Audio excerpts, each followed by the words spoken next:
Okay. I'll take that down the bottom. I'll take that up here.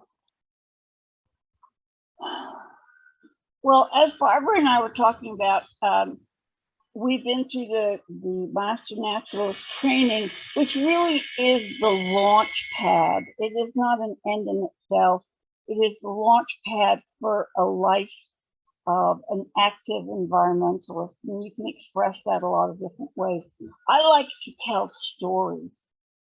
And by telling these stories, kind of reveal the secrets of nature. And the Day in the Life of the Pond is one of these stories. I'm going to get rid of all of you if you don't mind. I hate looking at myself, let alone all the other people. Here we go. The Day in the Life of the Pond, because a lot is revealed to us when we take a closer look at a pond. Okay, we're going to have to. Excuse me, I'm not. Okay. So one question with Day in the Life of the Pond is, what are the creatures, what are the species, the animals, the plants, who utilizes what is essentially a limited resource? And the way they do that is to partition the resource. And one of the mantras that we hear, and Barbara will attest to this, you go to sleep during training saying resource partitioning, resource partitioning. Now, a lot of things can be a resource. It could be a column of air. It could be a column of water. But in this instance, we're going to talk about it as a pond, which has, of course, dimensionality. It has above the water, the surface of the water, below the water. And it's also a study in trophic transfer. And that is the fancy naturalist way of saying food moves along the web. And so we're going to take a look at that. And that's a way of resource partitioning too. Most of these photographs, many of these photographs were taken from my lawn maybe 6 or 7 years ago. So things look different now, but that's another story for another day. But we're going to start at dawn. And we're going to start at the edge. Now, if you're a bird and you're all the same size and you have all the same size of beak, you'd be after all the same size of fish. Well, that wouldn't work at all. So what we find in the pond are that there are different sizes of birds and they have different sizes of beak. And I'm sure not one of you needs to be reminded of the identity of these birds here, who interestingly have a very similar sized beak, but have a little bit different hunting patterns. And so also the shape of the beak, we've got this white ibis with a down curved probing bill, and the great egret here, the great white egret here with that a darting mechanism, and that is how they do feed. So the method and speed of attack also divide what they're seeking out. There are some birds with distinctive, a mother could love this bird, and a few people lately have confessed to really finding these birds very handsome. The wood stork, you see that beautiful pink foot that he's displaying nicely. The wood stork is not probing, it is not darting. What it's doing is stirring up the mud, and as it sways its great beak back and forth, it snaps on whatever it senses. Now, just for those nerds among us, I probably count all of us in that category, the reflex, that beak reflex of the wood stork is the fastest reflex of any vertebrate.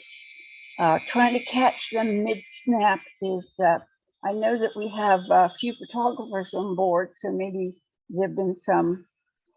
So anyway, we have similar techniques of feeding, the hovering, the kiting, but these are different size birds. So their technique is very similar, not identical, but they're after different prey. We're going to talk a little more extensively about the osprey in a minute. This is a kingfisher. And as I say, they're after different size prey, and you can see that they're not in competition. I'm waiting for you to hear it in person. They're partitioning the resource. We have birds. Obviously, we're starting with birds. We have birds that dabble, and these tend to be our vegetarian birds. And we have those that dive, and these are birds, common birds to us, that dive to different depths. This is one of the keys here. The anhinga with less subcutaneous fat can dive deeper in spearfish rather than the double-crested cormorant that will dive to a shallower depth and grab fish. And there they are in the water. You can really see the distinction of their buoyancy, the anhinga on the left. Now, one of the great things about being on a pond, and let me just say this briefly, here in Sarasota County, there are no natural ponds. What we have before settlement, we have depression marshes, but most of the water kind of sat on the surface. The ponds that we think of now have been created by dredging, but generations of birds and animals have adapted to those conditions. So when conditions change, particularly cooler weather, some of our seabirds need to come inland. The fish that are their normal prey have gone down deep and beyond the reach. So we will often, in cooler weather, see some shorebird visitors, including these, although the killdeer is a shorebird in name only. It really likes meadows. And then when we get into the dry season and these man-made stormwater detention ponds, we start to get mud flats, and we'll start to see other birds, migratory birds, will come through. Here on my pond, 2 years ago, we had several days in a row with visiting black skimmers. And so while we talk freshwater ponds, you always have to keep your eye open for new and exciting visitors when conditions change, including we've had white pelicans. They're the same as the terns. Their fish go deeper than their reach, and they will come into freshwater ponds where they can herd and corral fish that are not so deep. We have stick-em-mid birds for a minute. We have hunters, like this multitasking scavenger. The eagles will come up behind. They don't like to get wet. They can't get wet. So they will come up behind a fish on its blind side and will just grab it with talons and continue to fly horizontal to the surface. Unlike the osprey, the osprey's legs are much longer than we ever really appreciate, because they're kind of snuggled up under their chest. But as we see the osprey dive, he's locked on, or this could be a sheath in those neck patterns, just locked on. The landing gear comes down, and you can see those claws are spread, and never taking its eye off the prey, and can go down several feet. Now, it's got those long legs for this purpose, because if you're a fish, the last thing you want is to be eaten by an osprey. You want to live. You want, every creature wants to live and pass on its genes, you know, be eaten. So you're going to take a deeper dive. And so the osprey with these long legs can absorb some of that depth, and with these tremendous wings and a wing beat pattern that lets it lift out of the water and can come up. This is a female osprey. We could tell that by the band of colored feathers around her throat. And she is going to come up, and this gives us a close look at her claws and talons, because you can see she's like these little Velcro lumps. What she's done is take her 4 claws. Let me just see. I'm sort of missing. I must have done a wrong edit here, and I can't remember the name, but maybe one of you will. So these 4 claws instead of being 3 forward and 1 in the rear, which they are regularly, when she is in the hunt or he is in the hunt, they switch that outer claw, so it's 2 in the front and 2 in the back, and she's got these pads in her feet that hold on to the slippery scales. And I usually I can never, heaven forbid, I should commit to memory the name of the style of hunting, but we'll have to look that up and get back to you. So there she goes. You can see here where she's got 2 on one side and 2 on the other. They align aerodynamically so that the fish has less drag. So there are other hunters that they hover around, the red-shouldered hawks, the kestrel, but we really do see a lot of our gatherers. The vultures, the black vultures, spend a lot of time around ponds. They don't care for fresh kill. They like a little aged. They like to have their meat hung for a little bit. So we have gatherers. We've got hunters. We've got gatherers. We've got black vultures, turkey vultures. We have our solitary, and still the night herons, the black-crowned night heron, the green heron. They sit very, very quietly, and they stalk their prey. And then we have others that are gregarious, which of course, if you're a bird, you the more the merrier, because the birds on the outside of a flock are the most likely to be taken. So we've got some amazing, look at the feet. I don't know if this is going to work, but look at these big bulbous lobed feet, very readily dispersing weight. They can't quite walk on water, but not far from it. Your pointer does work, Kate, just so you know. We can see it. Thank you, dear. Yeah. So there they are. They do look at the American coot running and taking off. And then we have the common gallinule. You can tell the difference between the gallinules here has a tricolor frontal plate leading down to the beak, and the coot has a single white color. And coots around the world look pretty much the same. We have, sticking with birds, generalists. The snowy egret, which this is called mantling. The the tricolored heron also does this, creating shade. The reddish egret, which we don't really see in freshwater, does the same thing. The great blue heron, our largest heron, is a generalist. And then we have specialists, little limpkin. Now, these are not the most popular birds. They are loud. We've noticed a drop in the population of limpkins, and it may be that in our various communities, the ponds are aging and there are not enough Florida apple snails laying eggs, but we have seen a big drop off in the limpkins. These, by the way, are easy to spot. They don't look unlike the glossy ibis, but a limpkin always looks like it's wearing its big sister's dress. It's just these wings are too big, but they got the little curve and the slight down curve bill.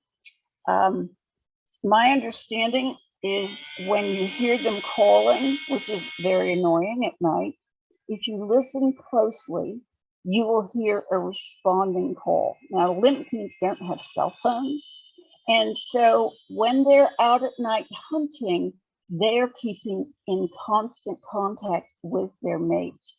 And that is what you hear. You hear that echo of the limpkin.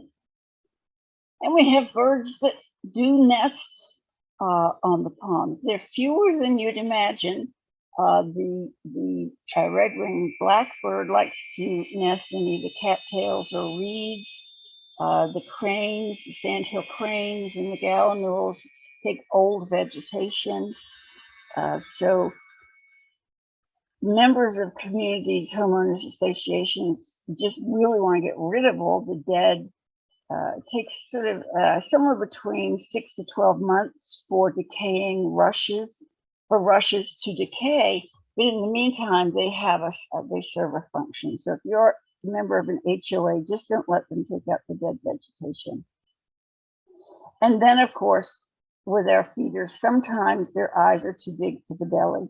This bird, I think this is probably from 2017. I spent 45 minutes photographing this bird who never got that fish down. And the fish, by the end of the time, didn't care one way or the other, and it was picked apart by some smaller birds. So let's talk now. That was the morning, and we've looked at birds. So now let's talk about the afternoon. Here's a little blue heron. Be careful at the edge, we say, when we're going to talk about alligators in a minute, because you're a perfect little tasty tidbit for an alligator. But we're at the littoral zone, and this is where we start to see plants emerge from the water. And we know that we have a lot of insect life taking place in support of those. So ponds in Florida, all of them created. There are no spring-fed ponds or lakes here. They're all created. But they go through a tremendous fluctuation seasonally between the water levels, the high water level, ordinary high, average water, and low level. So you have to have, these plants have all evolved and adapted to a fluctuation in water level, which is no small task. And so they tend to run in zones, you know, the drier up here with the different ones. So they run in zones. And the role of plants in a pond is multifold, but they uptake nutrients. And why this is important in these man-made ponds is we are horrible polluters. We, with our runoff and fertilization and pesticides and all of this stuff, and this stuff all runs into the ponds. And the good news, at least in the short term, is that these plants will pick up those nutrients and provide habitat for insects and for pollinators and for birds. And they really do a wonderful job for us.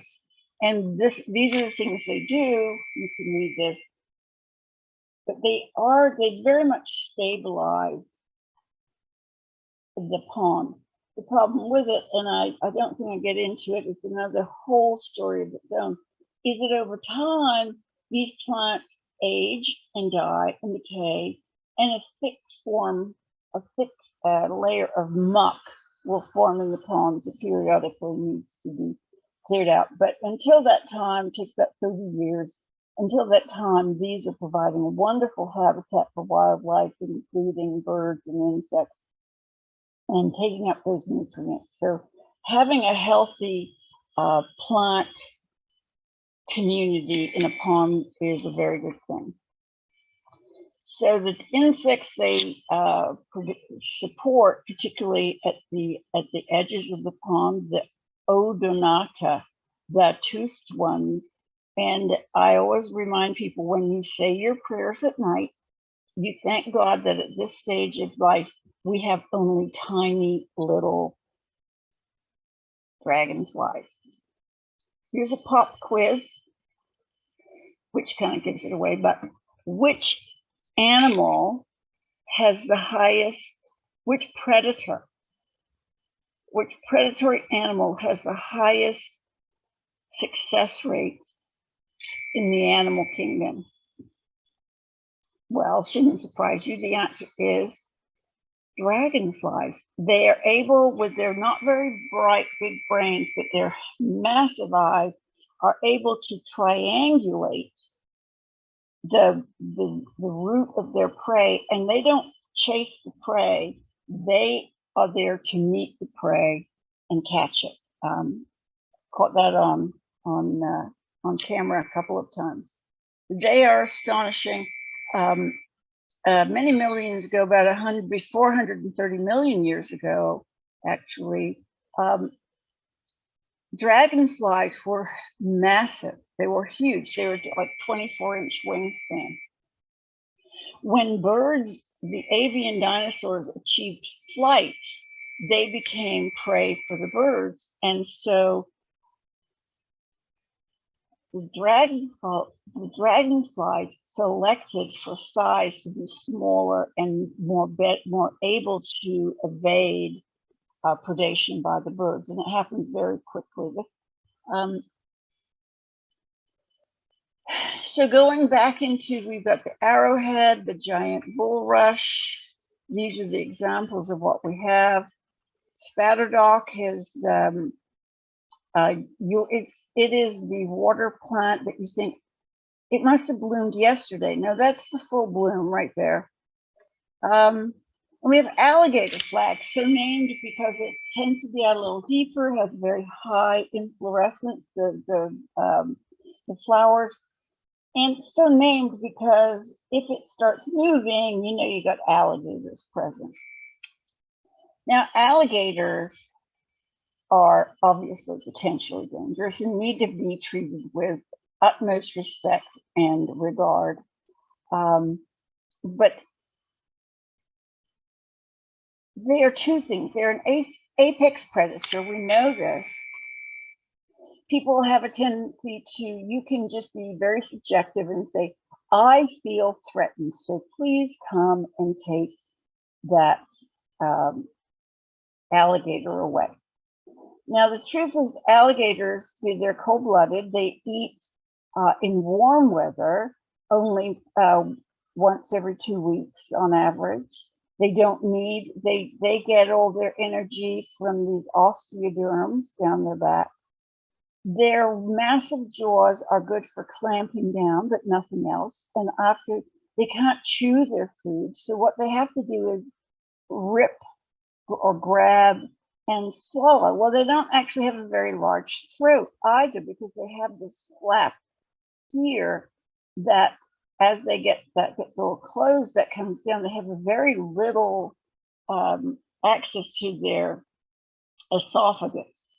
So they're only going to eat really small things, and they don't eat very often. And if you treat them with respect, they're really not dangerous. But here's the thing that most people fail to understand. They are keystone species, not just an apex predator. In the drought season, which is a good 6 or 7 months of the year, they create one of these gator holes where they use their body to carve out holes. Even in the dry season, their water level is fairly high, and they create entire little mini ecosystems that support all of the, you can read it for yourself, for the birds, the insects, small mammals, certainly fish, invertebrates.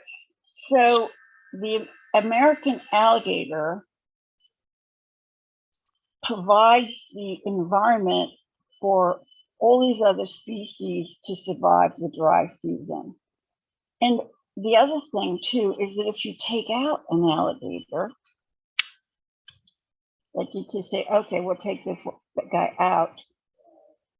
Anybody tells you that they're taking it to relocate it, whatever, they're lying to you. What they have to do is dispatch them. If they're so territorial that the alligators have established their different territories. There's no place to put an unwanted alligator. It will be in a fight and beaten up. It will try to come back. It's death by the short sword or the long sword. So then they've created an opening for another alligator to come in. So there's really no gain unless if somebody feeds an alligator, they become, they lose their fear of humans, they associate humans with food, then of course they do become dangerous, and it's nobody's fault but ours. Well, snakes. Then we get to snakes. We're going to get back to pretty little mammals in a minute, but snakes, The Florida water snake, and these tied by each between, this is a moccasin, this is a highly venomous snake we'll talk about in just a minute. And these are the water snakes. Water snakes, which there are, if I say 5 or 6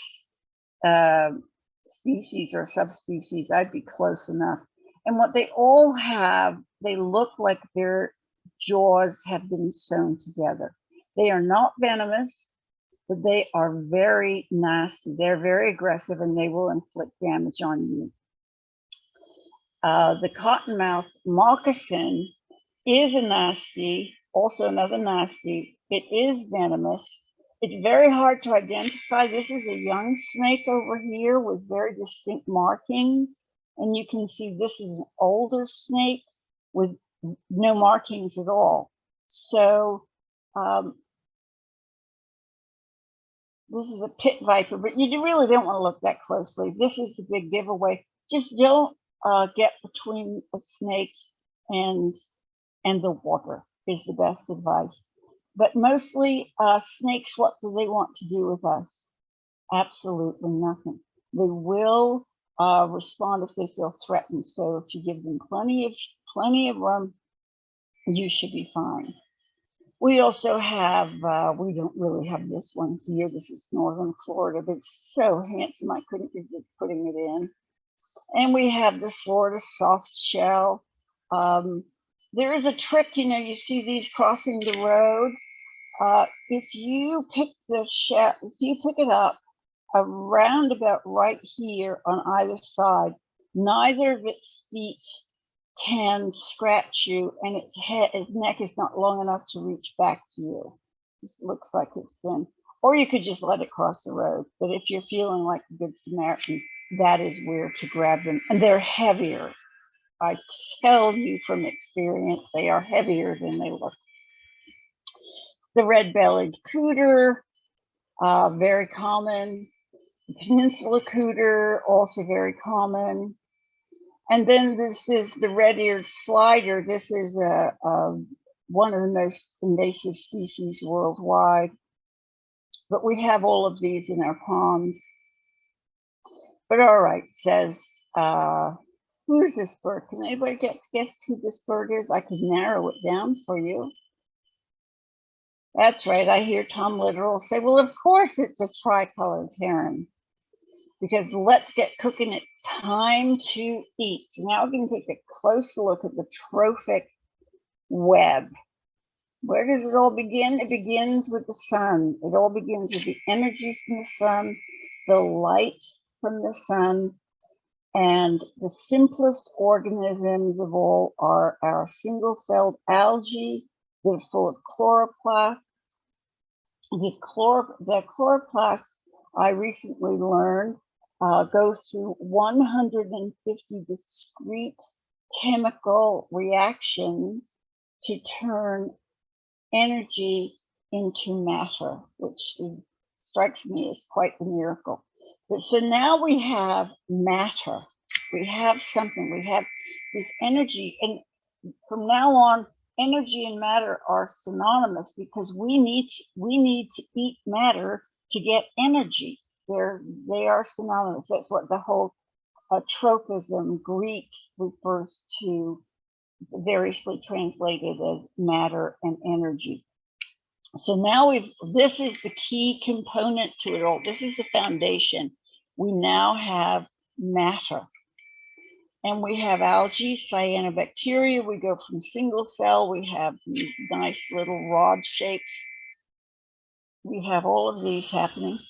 And who eats the algae and cyanobacteria? Here are some more of them.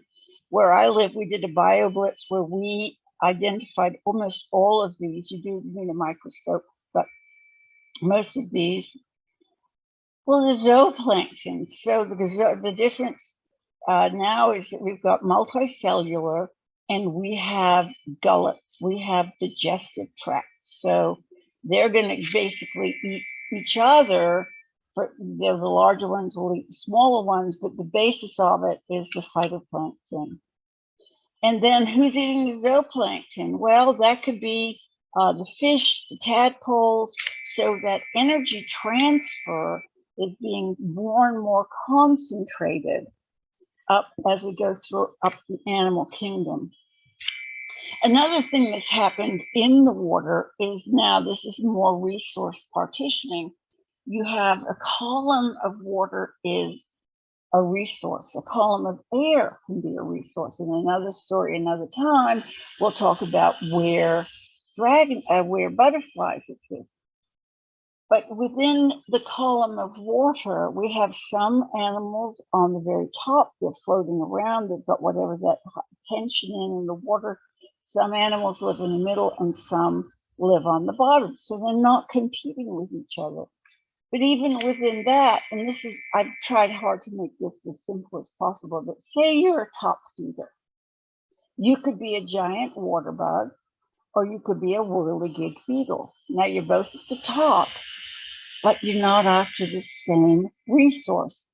The water bug is an active hunter of live prey, and the whirligig beetle is a detritivore. It's eating crap, it's eating the leftover stuff. The whirligig beetle, by the way, has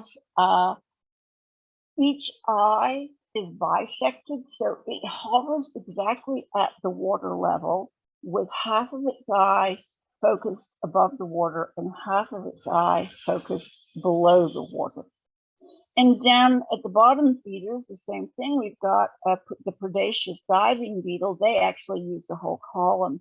And the water scavenger beetle is just, again, a detritivore. They're not eating algae or broken down vegetation and things like that. So between localization and specialization, now we've got a whole bunch of different animals sharing that water column. And after having put together this, I think we call it picture, I decided I'm never going swimming in a freshwater pond ever again. These are the larval phases.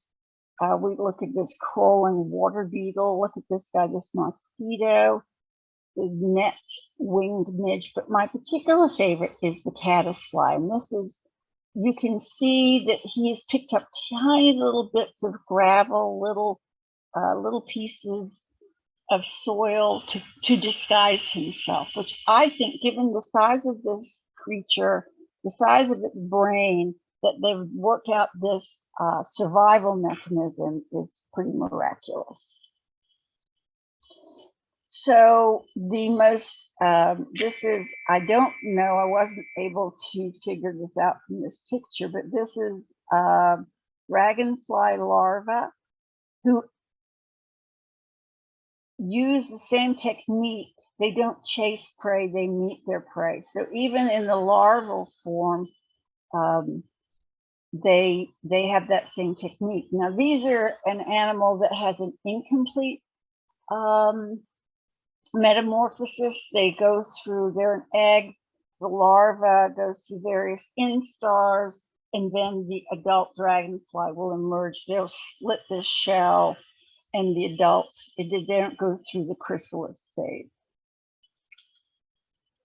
And fish are this and that and the other thing. The mosquito fish do eat the mosquito larvae. We have different kinds of catfish. This is particular to Florida. So fish, the trope, you know, as we're going up, the fish can be eaten. And of course, they end up as dinner for the bigger birds. And this, he's got this speared, and he's kind of going to get that fish as ground as he can. Now, you don't drown a fish, do you? But anyway, he's going to get it to resist as little as possible, so he can get it down the gullet, face first. He needs to be sure that all of these fins, some of them could be barbed, that all of these fins go in the right direction. Well, the day is wearing on. We've had all the morning with the birds. We've had the afternoon down below. So now we're going to come back again for dusk. And what we know is that where we have water, we have insects. And what our best insectivores, some of the best insectivores are bats. So in Florida, we have 13 native species, some solitary, some colonial. I would just say to you, if you see a bat that appears dead, please don't pick it up. If you must remove it, use a shovel and dispose of it, because a bat may appear dead, may not be dead, and will bite you. And they are a vector for rabies. So please be very careful. They're cute as a bug, and I just love them to bits, but don't handle them. So they do a lot in terms of bug control, pollination, seed dispersal. They can fly. I forget the name of this bat, but how can you not love that? It's the Raffinese big-eared bat. How could I forget that? It's the Raffinese big-eared bat. And they can fly many, many miles, eat their own body weight in insects each night. Just as my little bit of advice is, if you are a homeowner and you have sable palms and you have a landscaper that tells you that this is what they want to do with your palms, fire them. This is not necessary. And these fronds are or are potentially habitat for bats. And so, and plus you've stressed the tree. All of the nutrients are coming in through the fronds, and this is terribly stressful for the tree. So that's a little native plant society aside. I will get back to the poem. Oh, who didn't read, or let me put it this way, is there anybody who didn't know Goodnight Moon? Didn't we love that? I love that book. And so now I get into my schmaltzy Goodnight Moon. Just warning you, it's Goodnight Moon. These are all these pictures, the moon pictures were taken from my yard on a full moon night, but who knows the date. And so what we have is the dusk cygnets, the cicadas. We hear a lot about periodic cicadas, and cicadas are periodic. We have so many species in Florida that we never have a year that we don't have active cicadas. There are some years that they're deafening. There are other years that they're pretty much more tolerable. Now, back to cicadas for a minute. Most insects make their noise by stridulation. They take their, I'm not a good demonstrator, but they take their hind legs and they rub them together at the elbow. It's stridulation, and that's what makes the noise. That is not what the male cicadas do. They have literally a washboard stomach, and they you think I'd remember all these things, but it's like a timpani. What they do is they quiver their abdominal plate, and that is what makes the noise. So there are cicadas worldwide that are truly deafening, and we have some that are pretty darn loud. But every year they will come out. They'll come out of their larval form. They'll be down below ground all that time. Then they'll come up. They will rush around, try to find females. Their lifespan as adults is very short, which is actually true of a lot of insects, if I can be allowed a digression, particularly beetles, for example, where the larval phase seems to be the point of the life cycle. The adult phase is often very short. Moths, many moths are a good example. They are not born with mouth parts or digestive system. They're not supposed to have a great life and retire to Florida. They get hatched, they emerge from their chrysalis, they seek the pheromones, they mate, the female lays eggs, and they die. And yet they have larvae that can live for years. So it's just kind of interesting how Florida, insects have adjusted their life cycles. So we're enough on cicadas. We had a quiet year last year, so who knows what we're getting next. But here's our other evening chorus. I attempted to embed a soundtrack. I need somebody to help me with these things. The American Bullfrog. These are our nocturnal frogs, our aquatic frogs around the pond. Mostly doing pretty well. Amphibians as a whole are in free fall. That's another story for another day with a chytrid fungus. But these frogs are doing pretty well. We do have some invasive frogs, these exotic invasions, the Cuban tree frog and the cane toad. The Cuban tree frog is here to stay. I don't know what's going to happen with that. But fortunately, it's nighttime and we do have predators for frogs. This is a nice barred owl. So we're going to start hearing from owls. So other than the barred owl, our two other common owls are great horned owl. This is an adult and a youngster peeking out. And the eastern screech owl.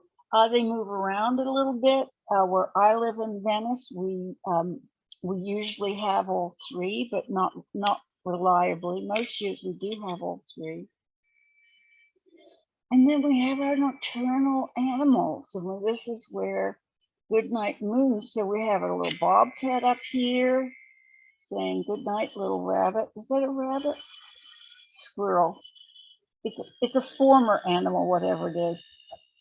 Coyotes are very active at night, although you do often see the kits around. The notion that if you saw a raccoon during the day, there was something wrong with it, that's not the case. They are primarily nocturnal, but are also diurnal. So, and they're very, very clever, as you know. And so we say, all right, good night, baby nocturnal animals. Little skunk, a little bobcat. So now, good night, moon. Whoopsie.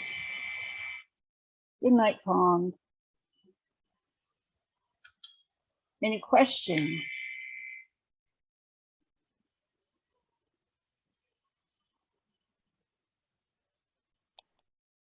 There are no questions in the chat. I'm checking, double checking, hold on.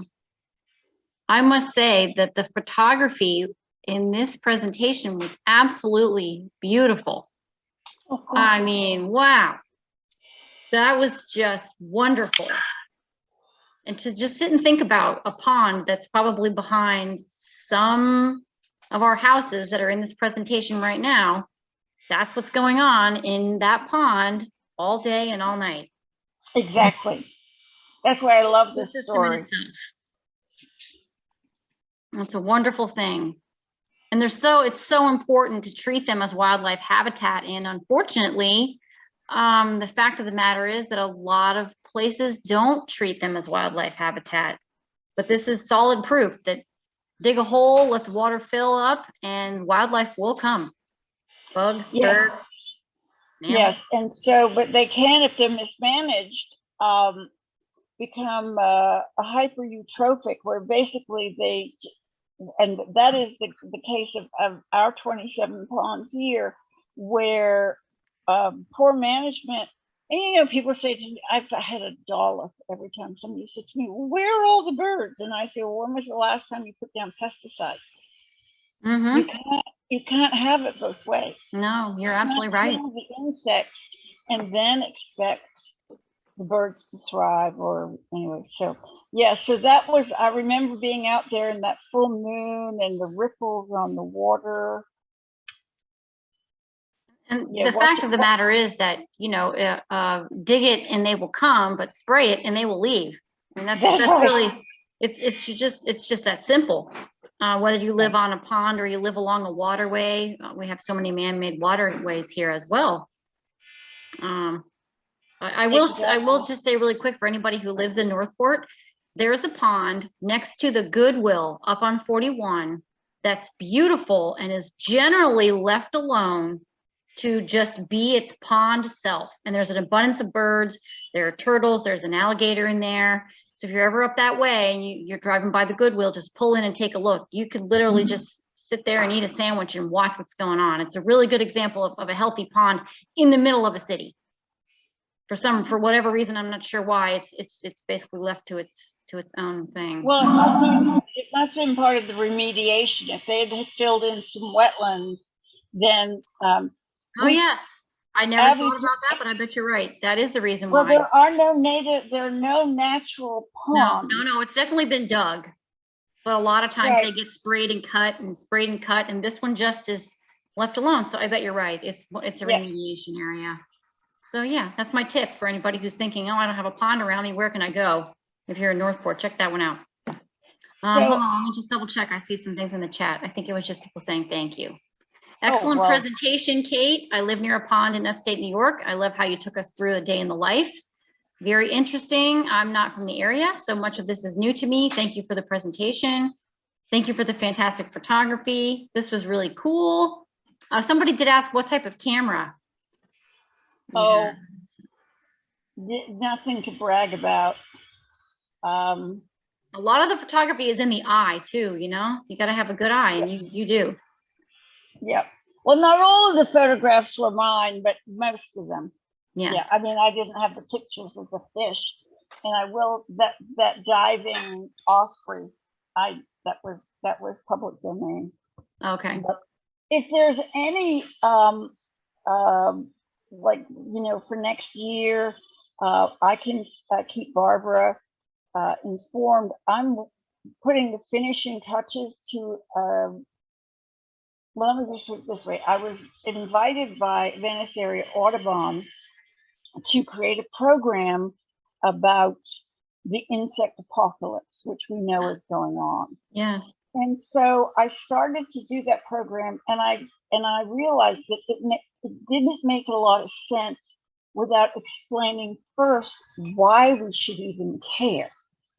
Get rid of the bugs, sure, it's not a problem. You know, but what role insects play in our various ecosystems, and also what role they play in supporting human life, or the services that they provide us.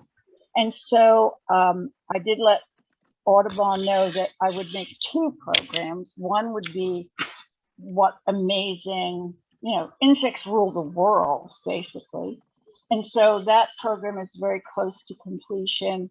And so something like that, I would be happy to present to your members in another season. And we talked about whether it's in person, outdoors. We would respond to conditions and behave accordingly. So we're lucky to have options. That's great. I will make a note about that, and we'll get back in touch about it. Okay. All right. We have one person here who asked about the Naturalist Program. How do I find out? I can't put a link in the chat right now. I can't leave the screen because it's recording. But if you just Google Florida Master Naturalist, University of Florida, it's got its own webpage. It has all the details there, and it will give you the different classes that are coming up, whether they're in person, whether they're online. So that's great. We might have Sarasota, Charlotte. So wherever you're located, I did all mine in Charlotte County because of timing. There's an office in every county. There's in every county, and there, in addition to the core modules, there are some advanced modules that have kind of dropped off the radar screen for right now, but we'll come back in terms of habitat assessment, or Barbara, help me. Habitat assessment, restoration, coastal restoration. Yeah, I've taken a bunch of them too. I don't have any of mine handy right now. But you'll see there's a whole catalog of classes, and they rotate. But the three core modules, it's called the Uplands module, the Freshwater module, and the, what do they call the other one? Coastal module. Will teach you the basics of where you live, no matter where you live in Florida. Well, and if I could just pat Barbara on the back and pat myself on the back, it's because we're master naturalists. It's not because we're such wonderful people, which of course we are. Right, but part of the program is they teach you to teach people. They teach you to share the secrets of nature. Right. So the thing that I felt was really a springboard for me, because I didn't say, well, there, you know, one and done. It was like, wow, now I know how to learn more about nature. Now I have the experience to bring people to nature in different ways. And we don't do all of this learning to hoard nature, but like Barbara is an activist. I'm more of a storyteller, so that you can do different things in different ways. But it really trains you to draw on your own strength. That's right. That's exactly right. Because everybody has their own teaching style and everybody has their own learning style. So it's just a matter of how you're going to present and share what you've learned. And it almost becomes contagious. You know, you can walk out your door now and look in the empty lot across the street, and you can recognize the plants that are there and see what's blooming and realize, oh, these birds eat these berries, and it all works together in an ecosystem. And so it really is just a fantastic program. I can't say enough about it. I would go take them all again, and I probably will one day, just because they're just that good. So, and if you live in a different county, you're going to learn different things. Like I would love to take some of the panhandle classes. I go up there and visit sometimes, and I love that area, and I would love to take those classes. So maybe one day, you know, we'll see. But all right, we still don't have any questions, so heck, we could talk all night, Kate. So I guess we'll wrap up. We'll let everybody get back with their evening and maybe go eat their dinner. So thank you all for coming, and I am recording this, so we will share it on our YouTube channel and on our Facebook page. And Kate, of course, I'll send you a link too. Thank you. All right, thanks for coming, and everybody have a good night.